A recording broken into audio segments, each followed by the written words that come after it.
You're just saying that the pollution is in our bodies from other things. It's not just what's in the air. It could be vaccines, and not every vaccine, but who knows, in combination with all the other things that are in our body. The point is that the health conversation and the conversation around vaxes and schedules, it really has blown up into the mainstream. And regardless of your position on it, I think that is good. Here is Bill Maher talking with Terrence Howard about how he's not an anti-vaxxer, but yeah, it would be good to not necessarily be forced to be injected with things.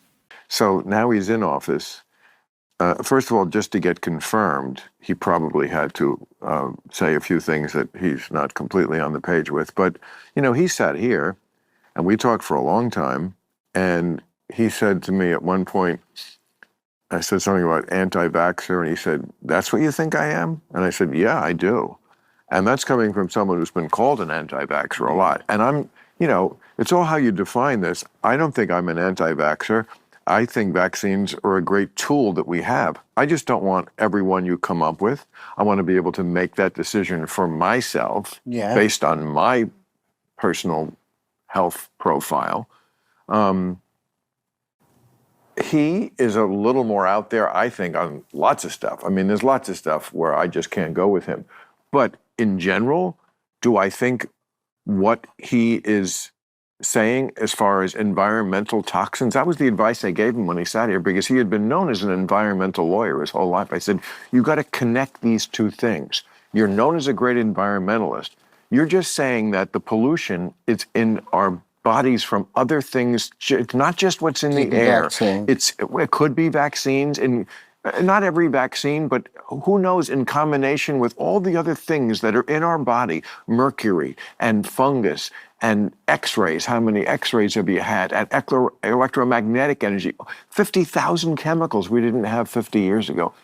We don't know what all these factors are, but when he says this is probably what's behind most of our health problems, that resonates with me. That's what's different about when I was a kid and the food was just, maybe it wasn't great, Wonder Bread, but most of it was just, it wasn't processed. It was not as polluted as it all is now. Yeah, and that's good Bill Maher, right? Like, you can be a liberal and whatever else Bill considers himself at the moment, but you're still allowed to have a mind for yourself. Actually, that would be a liberal position in an old school liberal sense, like using logic and reason and not just bowing down to authority and everything else. I would say the slight disconnect there is that if they were to ever pump out another pandemic, or if an actual pandemic came along and half of us wouldn't even believe it was real, as opposed to man-made or created by, Chinese scientists working with the NIH or whatever, that it is very likely, I hate to tell you, Bill, that in your state of California, they will lock you people down again. They will force you to be injected again. You'll be doing your show from your backyard again and all of those things, because there is still a huge, huge swath of people who have not woken up yet. And those are the people that we have to wake up like. And I think that's why the Maha movement, I think, is so important, and what Bobby did is so important. You take people who are not political.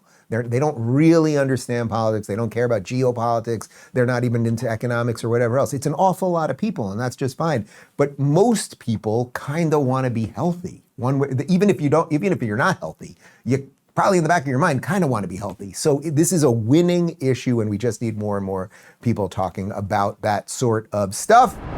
Guys, have you seen the latest warnings? Top officials are now openly talking about man-made biological threats putting America's safety at risk.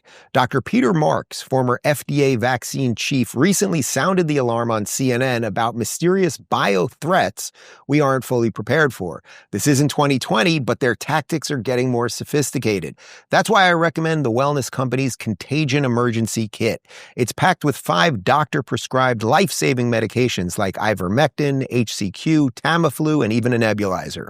Ordering is easy. Just fill out a digital intake form and your kit ships in 1 to 2 weeks.